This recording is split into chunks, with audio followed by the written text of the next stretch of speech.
Hello, I'm Jason Cole from Hobart. I'm here to demonstrate the operation and cleaning of this EcoMax dishwasher. I will go through the sheet here. In the morning you need to ensure the power is on. That's the switch here, that is off, that is on. Make sure the water supply is on, which is down there, and it is on. Ensure the chemicals are full. However, at the moment you've only got rinse aid, which I'll demonstrate how to prime shortly. Please ensure the filters are in place. This filter is here. In the morning, pull the hood down and press the on button, which is this one here on the right. What will happen, it will take about 15 minutes to heat up. While it's heating up, that light on the right hand side will flash, while these lights, these temperature gauges, will go up and down. When the dishwasher is hot and ready, that light will go solid and number 2 will come on. The machine always defaults at number 2. When you're ready to wash, you load your basket up here with plates or saucers or crockery. Spray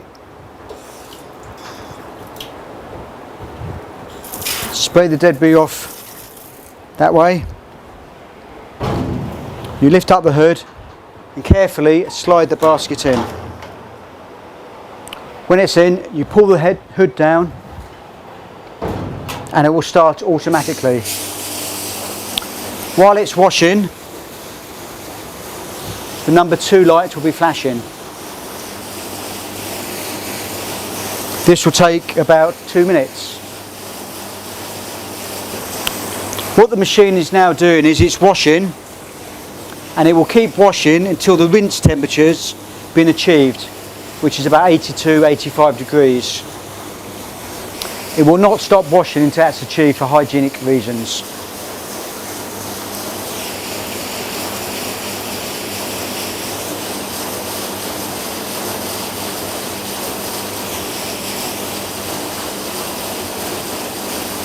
What will happen shortly is the dishwasher will stop washing. However, the lights will still flash, which means it's not finished its cycle. What it will do, it will drain out some water, which will go to waste.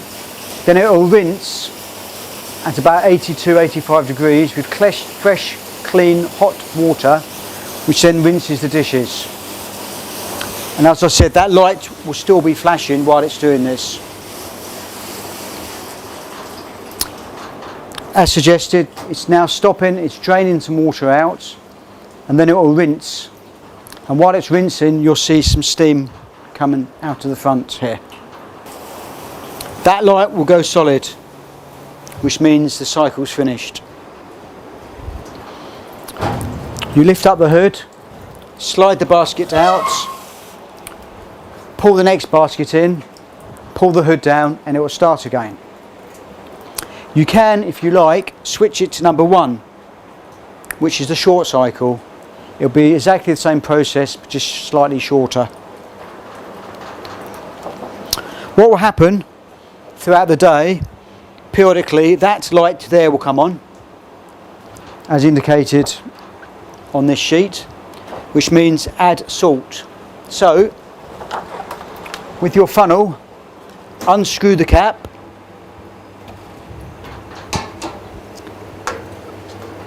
put the funnel in and top it up with salt pretty much to the top. Then make sure you put the lid back on.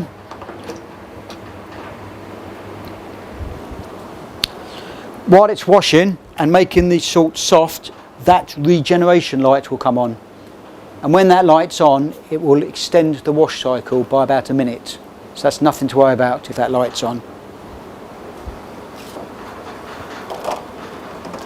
When you've finished after service, to drain it, what you need to do, you pull the hood down and press the drain button. What will happen, you'll pull the hood down, it will start a wash cycle. However, the drain button will override that, as shown now.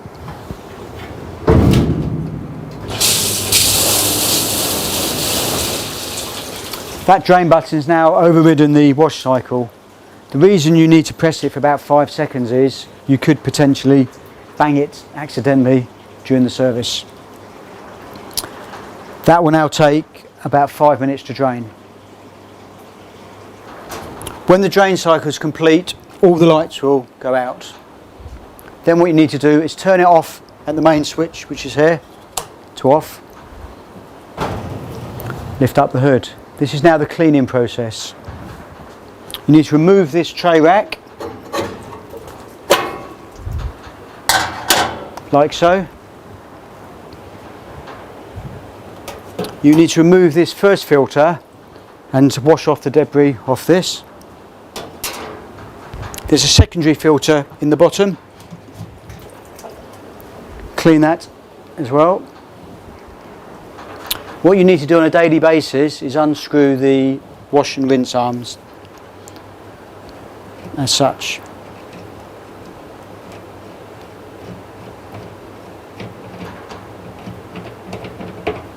And you need to make sure they're clean underneath. This one clips out like so. Make sure it's clean underneath. If you find food debris stuck in here, what you do is, with the end of the rinse arm, is unscrew this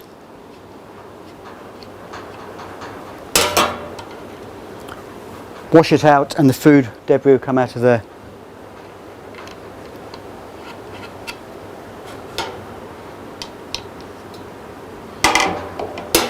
Then with just a damp cloth, wash out the chamber, wash along here, wash along here. Then put it back together again.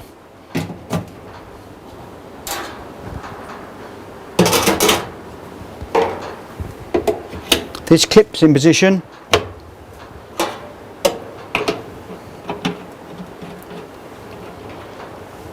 And this is just finger tight. You don't need a screwdriver or anything because it will restrict the arms going round. Put back the rack runner like so and leave the hood open overnight, which airs the machine. There's also a top wash and rinse arm which is removed exactly the same as the bottom one. Ensure the chemicals are full with rinse aid and detergent, and I'll now demonstrate how to prime these chemicals. The clear nozzle is for detergent and the blue indicator is for rinse aid. Rinse aid is often blue, hence the blue colour. What you need to do is ensure the power supply is on, as per here, and the hood's open. You then put the relevant hose in the relevant container, like so. Then to prime it, what you need to do is press number 1 and 2 together until the first LED in left hand bar is lit, like so. Then you press number 1 until 3 LEDs are lit up, as so. Then close the hood. Press number 1 until 4 LEDs are lit up for the detergent and 5 for the rinse aid.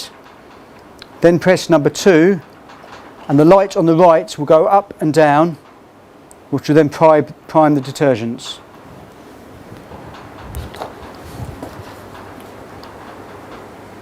And as you can see here, the blue rinse aid is being primed.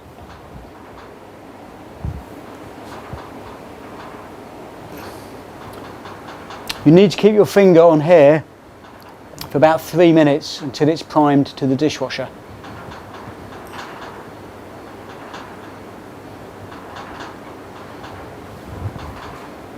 Regards to detergent and rinse aid, detergent uses 4 times as much as rinse aid, which therefore means I'd keep stock of 4:1 detergent v rinse aid.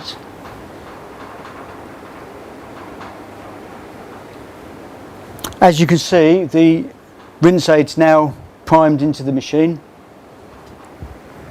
So you take your finger off, lift up the hood, and now it's ready to operate.